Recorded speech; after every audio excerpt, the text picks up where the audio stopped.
You're listening to the Balanced Educator Podcast, episode number 170.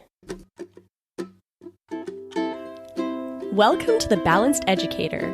We're your hosts, Kaylee and Josiane from EduCalm. Our intention is to equip and empower you to feel more calm, balanced, and joyful in all aspects of your life.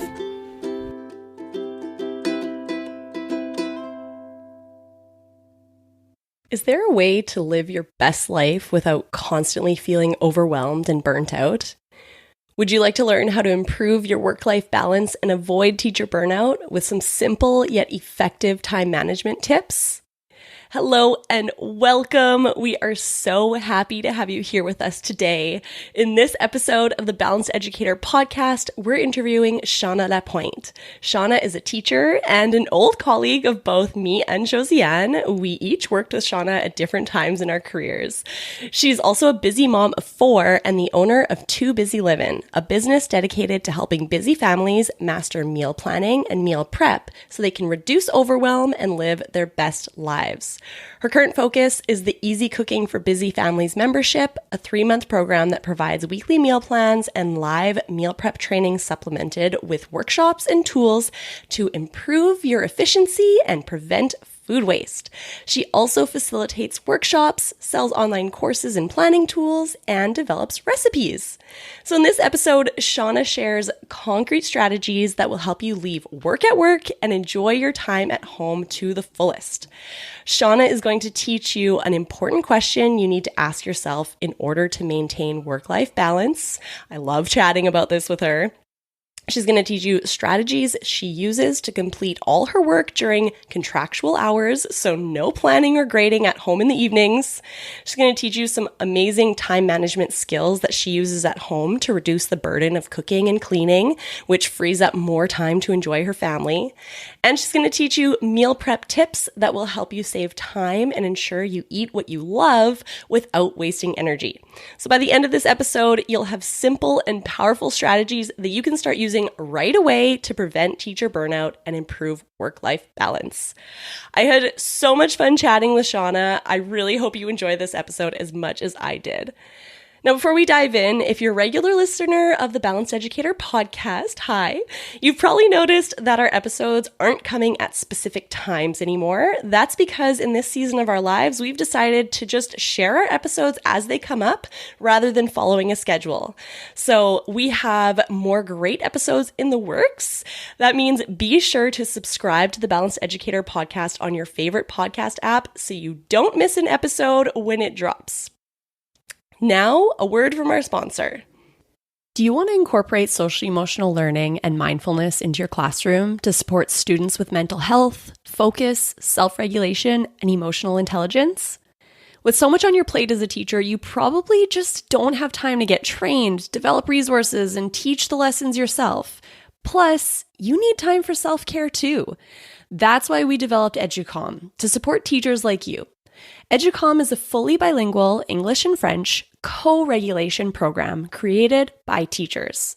This program provides everything you'll need to build self-regulation, mindfulness, and social-emotional skills with your students through a 5-minute daily practice. With EduCalm, you don't have to be the expert. Just log in, press play, and participate with your students as you all prepare your minds and bodies for calm and focused teaching and learning together. Go to educalm.com to learn more and start using our free resources. Again, that's educalm.com, spelled EduCalme. Hello there, Shawna. Thank you so much for being with us here today. Hi, thank you for having me. It's been a long time.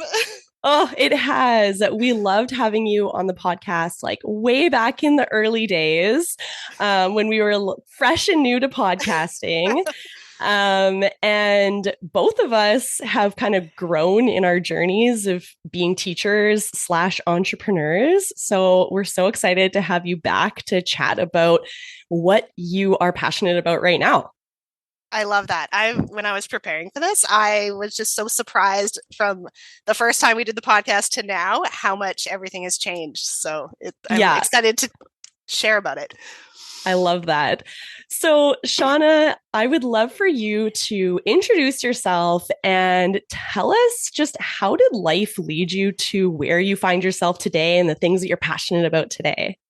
Okay, well, I've been working in the education system for about 20 years, and I've actually done almost every job in a school besides being a janitor. So I was a receptionist and a sub and an EA, and now I'm a classroom teacher, of course. So my current assignment is teaching grade 9, 11, and 12 Français and 9 Sciences Humaines, so in an immersion setting. I'm also a mom of 4, so my kids are ages 6 to 10, so 6, 8, 9, and 10. And my partner is also a teacher, so we very much live on a teacher schedule all the time. And I'm also a small business owner. So the first time you interviewed me, I had just started my business. It was pre-pandemic. So my business is called Too Busy Livin, of course, and it really started out as a food blog. In 2016, I was super passionate about cooking, but then it just quickly shifted because I was a stay-at-home mom of 3, and I kind of just felt overwhelmed, and that like parenting and cooking was kind of sucking the passion out of cooking for me. And then it kind of grew into finding solutions to make parenting and those everyday tasks just a little bit more sustainable, a little bit more manageable. Knowing that I was going back to work, I just knew I had to do something. And then I kind of just trial and error started learning strategies for meal prepping and meal planning and ways to just kind of maintain my identity. I felt like, when you become a parent, you kind of lose your identity a little bit. Oh my gosh. Now that I'm a parent, when people ask me like, so what's new? I can like tell you 1,000 things about my son, where he's at developmentally. What's new with me? I might have showered this week. I don't know. Exactly. Yeah, that kind of goes out the window. Yeah. So when I started my business, I was like really into helping other moms who were where I was at the time. And I'm still very passionate about that. Like I see a new mom, I'm like, I know how to help you. And and I feel like I still like doing that. But I'm also, since the pandemic and since going back to work, I've been very passionate about work-life balance, and just holding boundaries. So that's something that I really like to focus on now. I think like once the pandemic hit, like I said, my partner are both teachers. So we were both at home trying to work. We had 2 girls in kindergarten and grade 2. So we're like trying to run our own Zoom calls, get them on Zoom calls. We had like 4 computers running in the house. And then we had 2 toddlers. So oh my gosh. You're a toddler mom, you get it. Yeah. Oh, how? So, my question is how? How did you stay sane, really?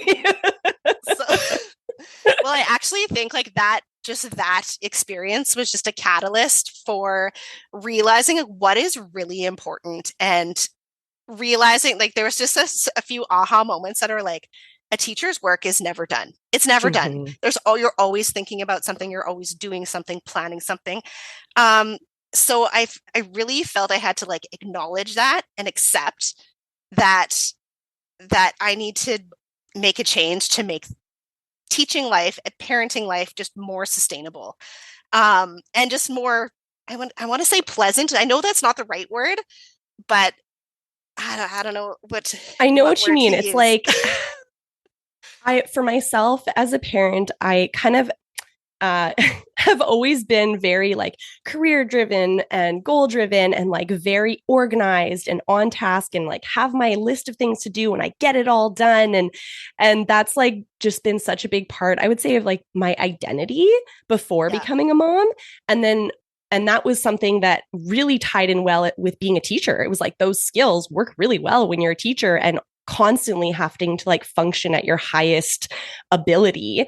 And then, once I became a mom, a lot of those things, I was like, some of the strategies that work as a teacher are really helpful as a parent.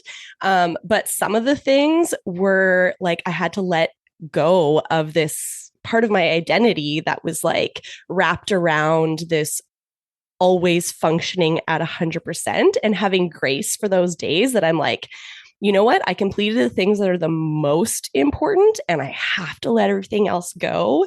And then, yeah, finding that kind of like, how can I be okay with letting go of some things in order to focus on the things or that I truly care about and figure out what are those things that I truly care about, you know?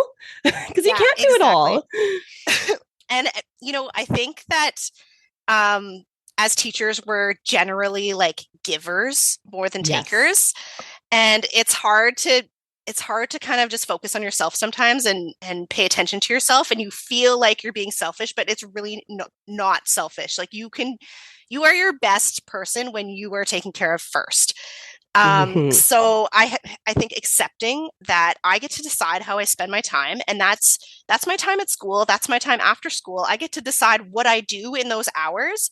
Was a real game changer for me, and just making choices that were aligned with what's really important to me, and just acknowledging that it's not selfish to take care of yourself. And to say no to the things that don't fall within that realm of what's truly important to me. I think for myself as a teacher, in the beginning of my career, I really wanted to like do it all, be all the things for all of my students. And that really quickly led to burnout. Absolutely. Yeah. And then, you have to like accept the fact that you're like, I can't be everything for everyone, and that's okay. I can be me for my students, and then they're going to have other teachers and other figures in their lives that fill the other voids that they need in their life. I can't do all of the things. That was such a big learning thing for me. Yeah, that's a really good way to look at it. I like that.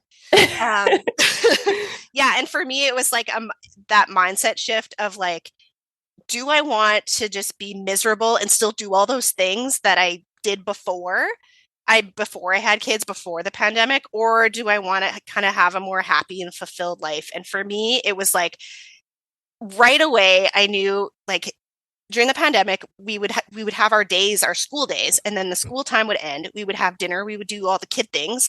And then the kids would go to bed, and we would both work until midnight again because we got nothing done during the day. Yeah. So for me, the absolute first thing I changed was not bringing work home. I just decided everything that I do at school will get done at school on my prep. And I still even go to work an hour ahead of time, but I like to do that. I'm very productive in the morning. So that is something that works for me. And, some people like to take their schoolwork home, and that's great. If you're into that, then that's fine. But I found for myself, it was just taking away from my happiness and just taking away from being present at home with my kids, who I didn't see all day because I was at work. Right. Yeah. So, Kay, I want to dig into this now because that was always hard for me, the leaving work at work or setting boundaries as to like what I'm willing to take home with me. So how did you start shifting from the like, I'm working till midnight to, I'll come an hour early, but I'm not taking any work home? What did you change to be able to do that? Well, first of all, I started kind of like compartmentalizing my time. So I would just like accept like from 7 to 2:30, that is school time. So whatever I do at school is related to school. So like I'm not it sounds harsh, but I'm not thinking about my kids. I'm thinking about school. I'm very much in school. And then when I get home, it's kids. And then when they go to bed, it's me.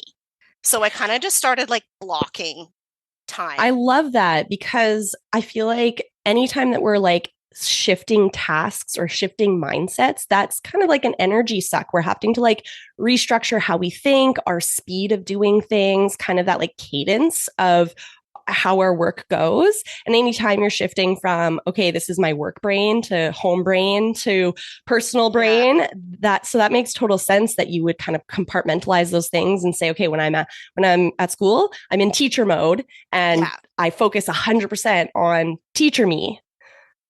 Yeah, I think that really worked for me.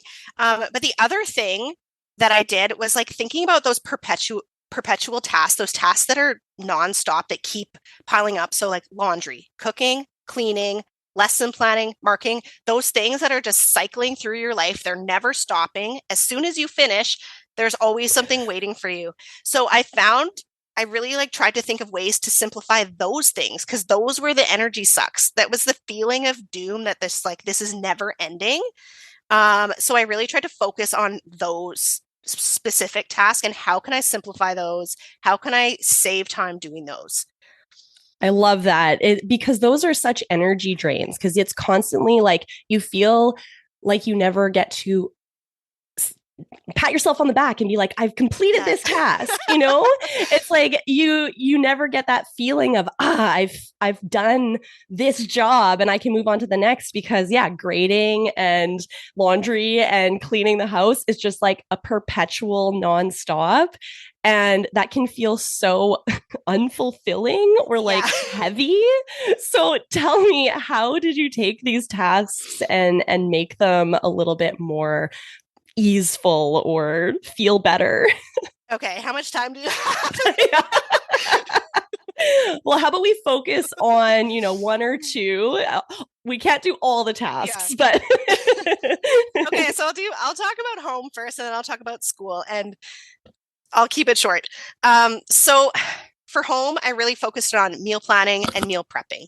And for me, like those things kind of flowed into cooking and cleaning. So if I was planning my meals and I was meal prepping, I was also saving time on cooking and cleaning. So it was kind of like a 4 birds, 1 stone. Unfortunately, the laundry, I don't have I don't have a solution.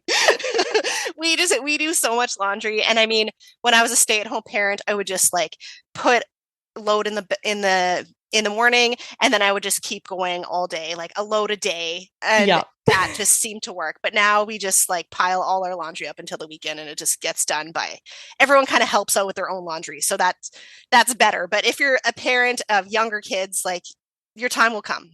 Yeah. That is one of my mantras, right? Or affirmations right now for those little tasks that really feel like, oh my God, when is this going to be done? Kind of just go like, it's not going to be like this forever. But some things in teaching and home life, it feels like you can't say, well, it's not going to be like this forever, because it will be unless you change your approach, right? Yeah. So, and for school, like my biggest kind of idea was don't create more work for yourself. And like, as teachers, we do create all the work for ourselves. You plan the lessons, and then you plan that you need to make X number of cards or visuals or cut out all these things. And so for me, that was just like, when I was planning, I was thinking, okay, is this going to be more work for me, or how can I make it less work for me?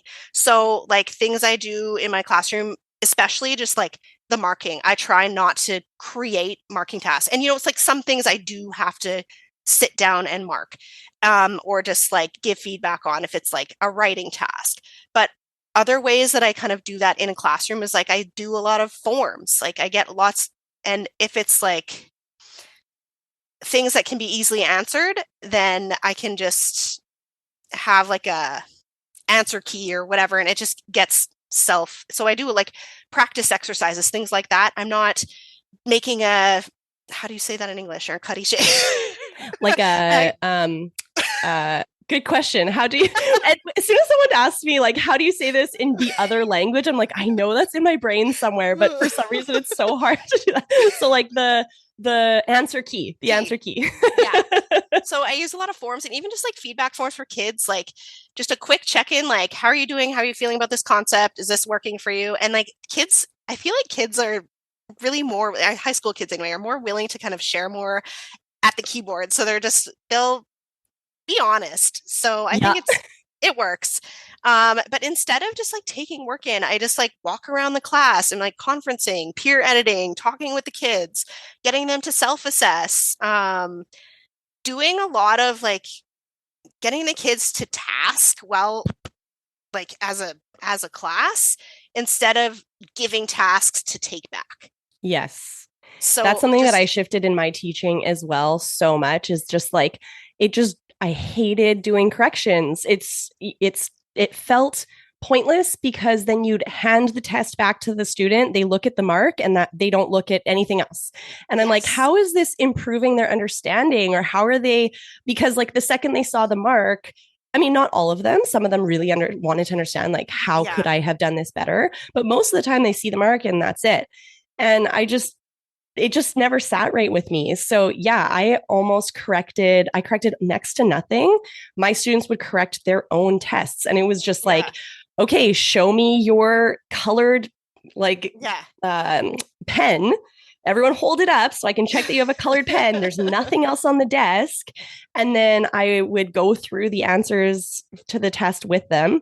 And even if it wasn't like, A, B, C, D, like even if it was a multi-step math equation question, I would show them this is exactly how you get this point. This is exactly how you get the next. And they did a great job. It took a little bit of teaching in the beginning to get them to understand the process. But once you do that kind of pre-teaching, I thought it was so much more useful for them because then they truly understood what they did wrong because they were the one assessing it. And then I would just do a quick look over. And honestly, I don't think I ever found, maybe once or twice, there was like a little error in one of the students' ways of correcting. And it's no big deal. Does that matter? Does that one little error matter? No. So yeah, then you're looping in correction time rather on your own, instead of it being on your own time. Now it's during class time, which is something you also have to account for in how you're planning your days. Well, yeah. And I do like a lot of like front loading too, like in terms of like planning, like I'll plan a whole unit at once and like outsourcing things. Like I'm not standing at the photocopier. I'm sending those copies to get made because there's someone that's doing that. Yeah. Like why would I spend a whole prep making booklets? Like I'm not doing that. And do not underestimate the value of asking students to do work for you. There are always going to be kids in the class that love that kind of thing, that are like, yes, I'd love to cut these things out for you, or I would love to organize these things or hand them out. Like some kids just thrive on that. And why not use that to your advantage? Well, and that applies to everything, right? Like, don't be afraid to ask for help. Like, ask a colleague for help. This year I've been working with like a grade 9 team, and we've been doing a lot of team teaching, which is super fun because I'm like, I don't know that much about this social studies concept. Can you do it? And, he's like, yeah, okay. And can you do this French topic for me? And we just kind of work together and we'll cycle through each other's classes, or we'll put our classes together. And it's a lot more fun too. I love that. Co-teaching can be so fun. And then it's like exciting for the kids too. And memory is so attached to like novel experiences. Yeah. So if you can teach something that gives them like a novel experience, like combining classes or having a different teacher, then that can totally help them to like grasp those concepts and remember them as well. So that's a really great idea. That's something I never did, but now I'm like, man, I wish I would have done that. That's a great idea. But even asking colleagues, like, how are you optimizing like this task? We had a colleague in common. I never mentioned that we taught at the same school and in the same classroom, which is so fun. But yeah, we had a colleague that like he would do all of his assessment as like the student would come to him and say, I think I deserve 80%. And then he'd be like, okay, why? And I was so like, teach me more, like tell me more about this. I wanted to learn more because like how are people reducing the amount of work that needs to happen outside of contractual hours? And like sometimes people have great ideas that you can implement in your own classroom. Yeah. And I actually wanted, when you mentioned the students looking at the test and then just tossing it and they see the mark and they move on. I've actually also been moving away from like ungrading. And just like you said, at the end of the semester, we'll talk about a grade. Like, did you master all the outcomes? And, I always give a rubric with no numbers on it, even if it's something that I'm going to maybe keep for like an actual assessment to put on the report card or something. I don't put any numbers on it for the kids because just like you said, they just go look at the number and they don't read the feedback, but they get upset when they see like the one column highlighted and they're like, well, how come I got a 1 here? It's like, well, read the box. The box says that you need to add more detail to your writing or, so I think it's really effective in, increasing student success. I think they pay more attention to it because they realize that the numbers don't tell them anything. They really don't. They don't give them any information about what they need to improve. So I think using words versus numbers has been super helpful. Totally. I know that isn't really related to what we're talking about, but yeah, we're really going off into like specific teaching strategies when we were going to be talking more about like work-life balance. But, these are the things that help you have a better work-life balance. Yeah. And, one thing I do with my students is I'm very upfront with them about my life. And like, I have 4 kids. My kids are in activities just like you are. And like, when we're at school, let's do school. And when I'm at home and you're at home, like, let's do sports and let's do family time. And so I'm really upfront about my students that like, I'm not sitting at home waiting for you to send me your late assignments or checking my team's messages or checking my emails. Like, I'm not. So I just like, I'm very honest with the kids and I say, you know what, if you send me a message, I likely won't look at it in the evening. I will probably look at it at 7:30 when I get to school. And they're cool with it. They're just like, yeah, okay, I get it. And like, nobody sends me messages. And you know what? That goes right into setting boundaries. And that's being clear first with yourself of like, when are my working hours? And then communicating that to your students so that they know the expectations. I did the exact same thing. I was teaching part-time and then doing EduCalm, this business, half-time. And I would tell my students, like, I'm here from this hour to this hour, and I am not going to be communicating with you. And I don't do schoolwork outside of school time. And I also don't expect you to do schoolwork outside of school time because I give you the time in class to do it. Exactly. If you choose to not use that time wisely, well, that's your choice. But I know that I'm giving you enough time in class, and I'm here to support you through it in class. I don't want you to go home and be struggling with it and not have me there to ask and send me a Teams message, which I am not going to answer.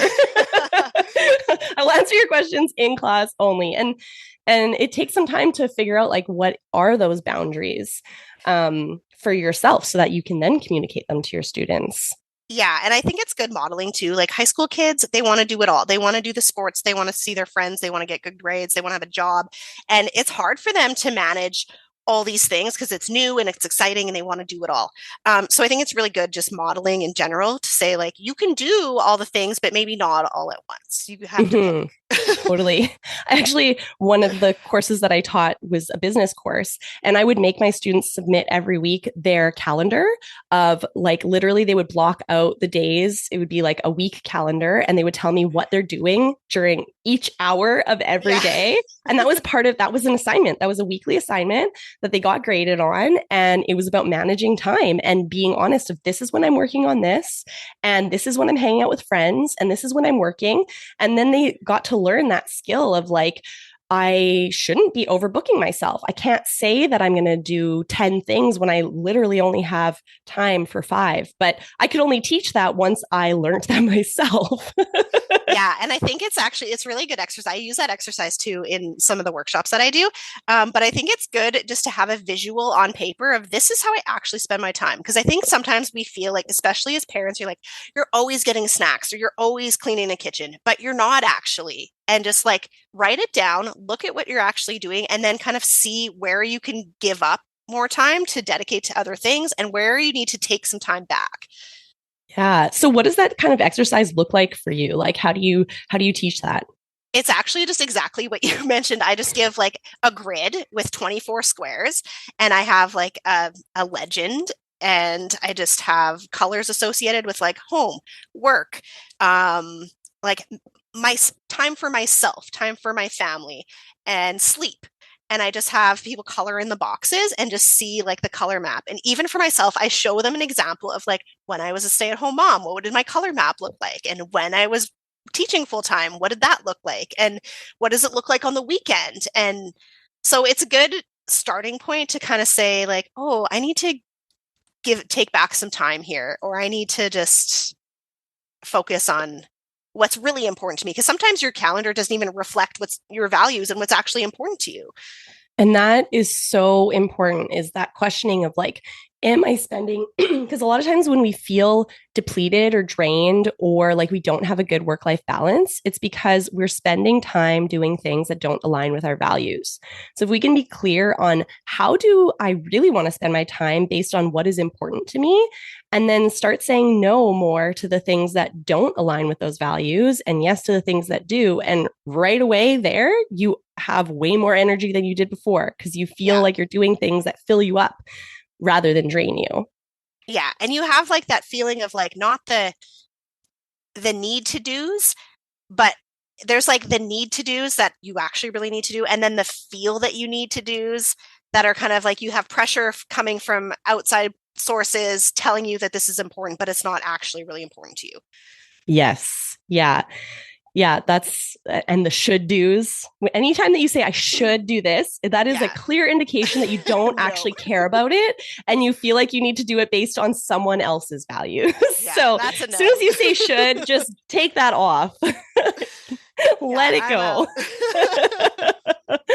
Oh, that's awesome. I wanted to talk a little bit about like skills that transfer for us as teachers. Yes, I would love that. Because I think that plays a huge part in the work-life balance thing. Yes. And skills and tasks. There's certain tasks that we do in our job that really are helpful at home too. So those are things like batch planning. So like I said, I always batch my lesson plans, but I also do that at home with like meal planning and meal prep. And then outsourcing, like not being afraid to ask for help. A few years ago, I decided to hire a house cleaner, and that was like a huge game changer for me, because I knew that I wanted to have a clean house, but I knew that it was hard to do, especially when I had young kids at home. Like there was never a good time to do that. And then like even outsourcing things like grocery pickup or grocery delivery, those things suck so much time. Like just driving to the store, picking up your groceries, that is an hour. And like, totally. If I could have, everyone always says there's not enough hours in the day, but if I had an hour, I'm taking it back from grocery shopping as much as I love doing that. I love that. I know every time I go to Costco, it's like I get out and I'm like, oh my God, I was in there for 3 hours. Like, how did that happen? I don't even know. That being said, my son loves grocery shopping, so it's like an activity for us at this point in our lives. But I could definitely see outsourcing that because, it's such a time suck. Yeah. And then like just another big one is like having a plan B.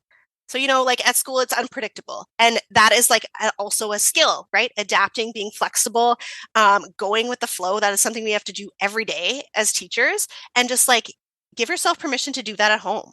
And have a plan B, go with the flow. If you're not feeling it, then don't do it. So it's like have a set plan, but then be ready to be flexible about that plan. Like you go into it knowing what your expectations or your plan is. And when there's something in place, then you can be like, actually, no, this isn't working. I'm going to like put it to a different day, or I'm just going to like place it in a different spot, or just let it go if it feels like it's not worth it or I don't have time for it. Yeah. And then just like accepting that, like, good enough. It's good enough. Whatever you did is good enough for today. And it doesn't have to be perfect. That is the hardest thing to do, Shawna. I know it's hard. And it has taken me a long time to acknowledge that too and accept that. But really, in the end, like no one is giving you a medal for having like home cooked meals on the table every night. No one's giving you a medal for having a super clean house. Like no one is rewarding you for anything. So just reward yourself with that's good enough. And we can move on to the next day. And maybe tomorrow will be better. And that's great. Totally. Yeah. I think that's something that you just like have to learn with time, but hopefully your mind is set to like, okay, is this something that I can lower my standards for? And I know that sounds like bleak. Yes. No. I need to lower my standards. But like really, like you said, a lot of the times we are, especially as teachers, we're like high functioning people that have really high standards for ourselves and for others. And asking yourself, like, is this high standard serving me or is it like shackling me is so important. And you can still have high standards without being perfect.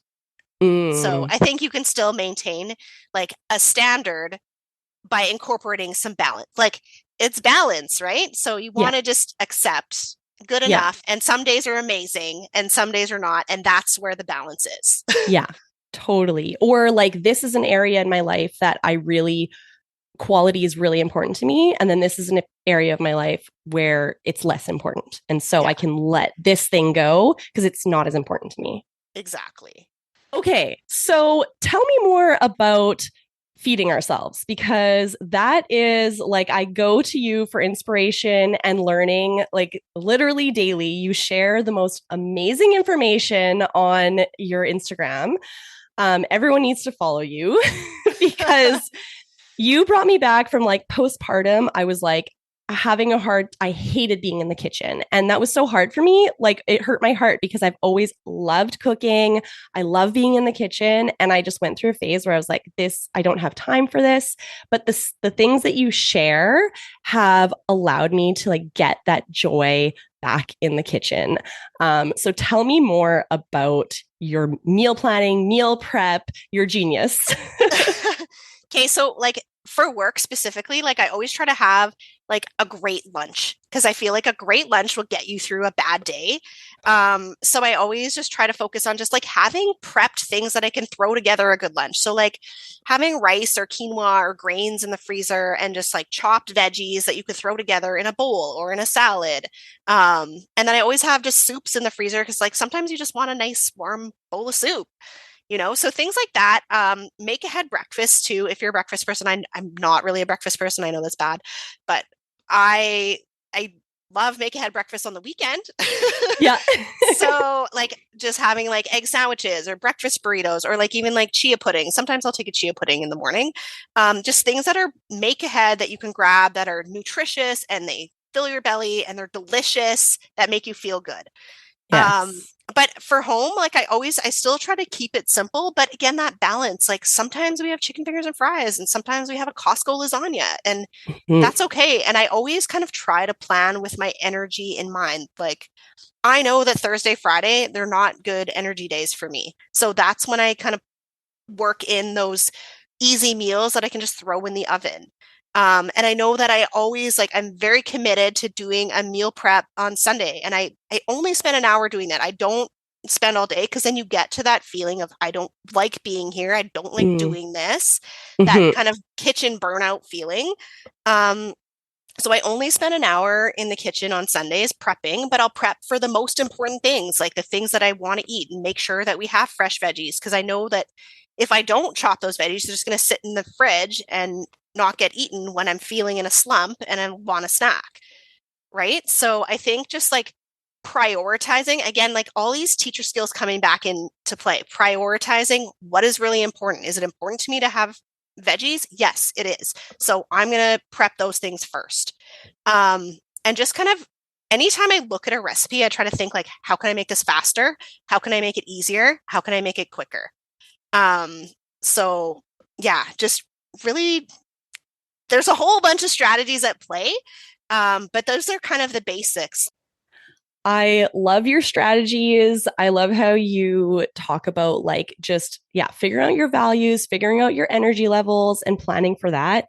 And meal prepping for 1 hour, that feels like nothing. Like if you're setting yourself up for the week by just like sitting in your kitchen for an hour, throw on a podcast, listen to your music, and then you're set for the week, that removes so much stress. And cleanup, you said that this really helps with like reducing the amount of cleanup that you're always doing. And that's so true. If you're doing a bunch of stuff at once in the kitchen, you're not having to clean up before and after every single time. I love that so much.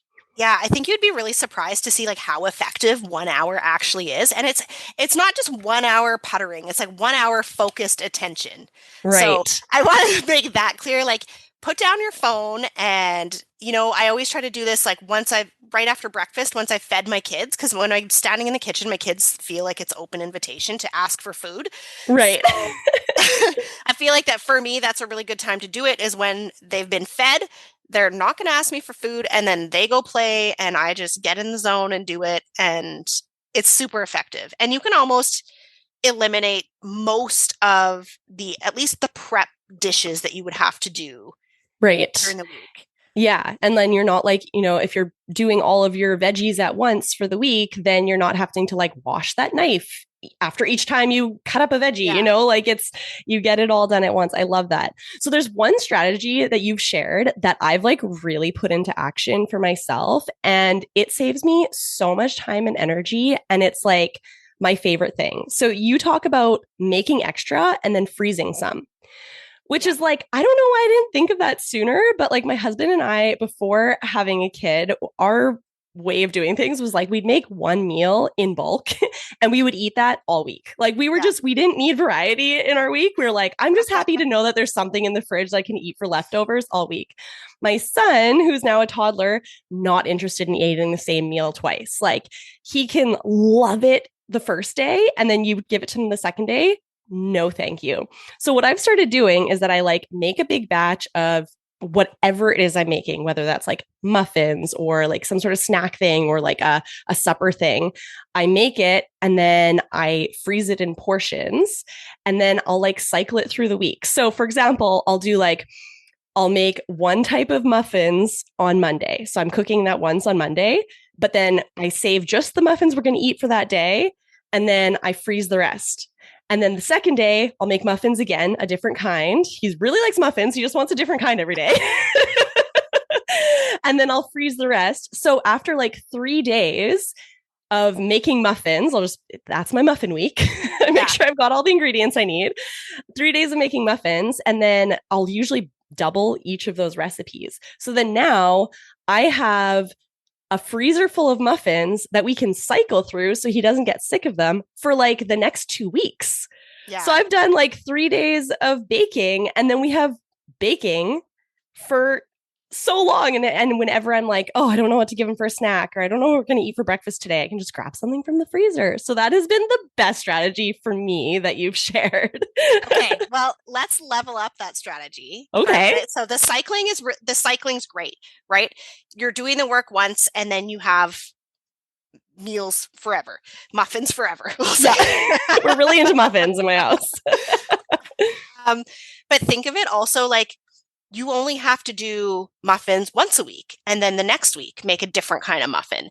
And then you like you said, you take the ones you need for the week and then you freeze the rest. And then the following week, you make another batch of muffins. So even if your Sunday meal prep is just making one muffin and one soup, eventually you're going to end up with some stock that you can rotate. And I mean, muffins are good for like 3 to 6 months in the freezer and soups like 6 to 12, I'm going to say. Yeah. But also look at things that like look for those hidden strategies. So like if you're having rice for dinner, make double and then freeze half the rice. Then you have kind of rice that you can throw into another meal. If like I have a big family obviously, but I never buy like a small package of meat. Like I buy all my meat at Costco and I'm always buying like a massive package. So when you're opening that package, like portion it, marinate it, cut it, cook it. And then freeze it. Then you just have like all those things ready and you just grab. But I will say, I love that because you're touching the meat anyway. You might as well do something with it. Like if you're having to portion it out to freeze it, you might as well be marinating it. Okay, I'm not doing that yet. And that's going to be the next thing that I start doing.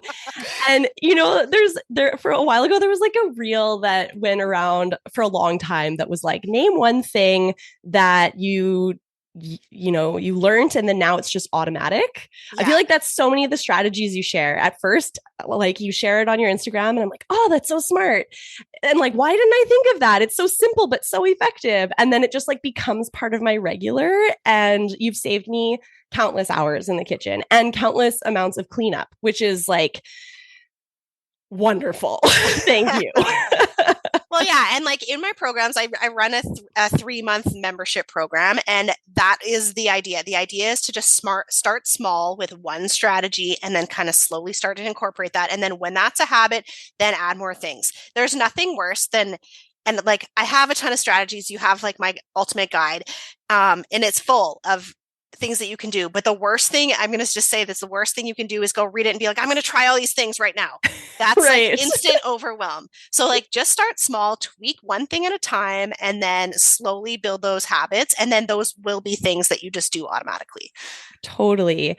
And I just really feel that this whole, like for me, food, like I'm the type of person that gets hangry if I don't have a good meal. And like you said, like having a good lunch is a game changer. When you know that you have a good meal, that's like, it can get you through a tough day. I'm like totally on the same page as that.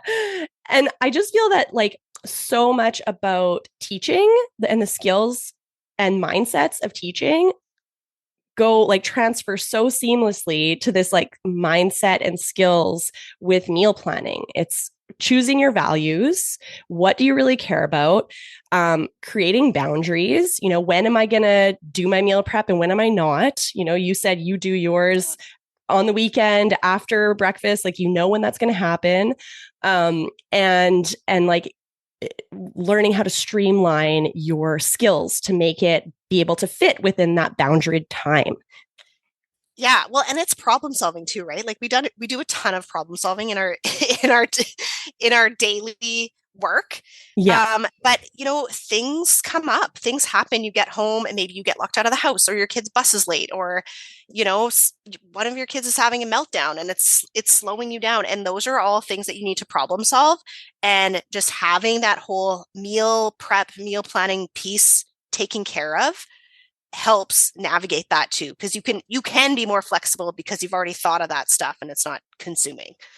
Totally. Yeah. When you have those like basic, the most basic thing of feeding yourself, which it's so basic, but it's so big, like it can feel like an impossible task to feed yourself and your family 3 meals a day plus snacks. Like it's a lot.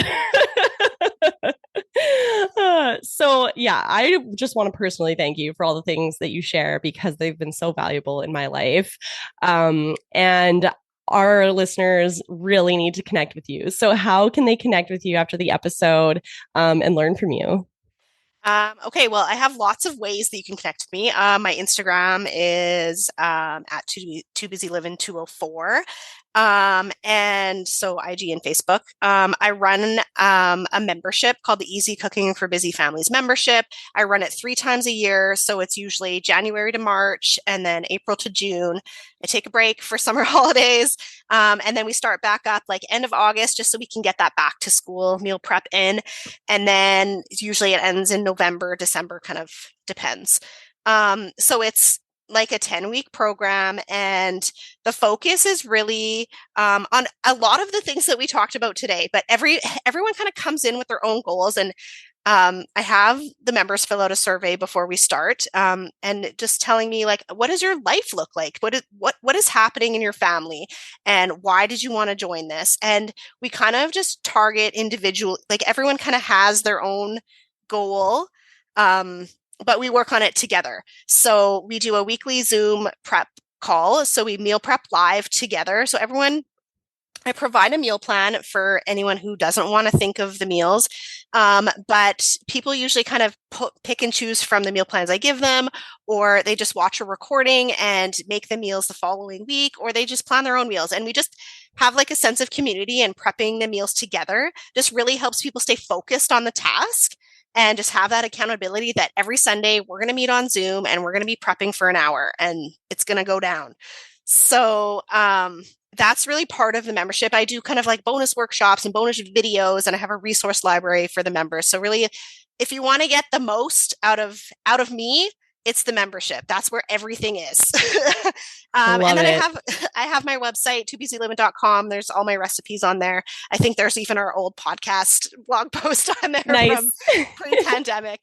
I also do private workshops. If you want to do a private workshop, just reach out to me and we'll figure something out. And I do have some online courses too. And there's links for that on my Instagram page too. Awesome. And we'll link everything in the show notes. So however you're listening to this, you'll be able to get those links. And follow Shawna at Too Busy Livin 204 on Instagram. Thank you so much for sharing your time and your strategies with us. We really appreciate you, Shawna. Thank you so much for having me. That was so fun. All right. I hope you enjoyed that interview as much as I did. Thank you so much for joining us for this episode. We appreciate you and the work you're doing in the world. Now, before you put your phone away, could you leave us a review on whichever podcast app you're using? We just love hearing your feedback. It really puts wind in our sails and helps us to improve the show. Podcasts are kind of funny because you can't yet leave comments about specific episodes like you can do on like a social media post, for example. So reviews are really our only way to hear from you. So thank you so much. We can't wait to read your review. We're looking forward to connecting with you again on our next episode.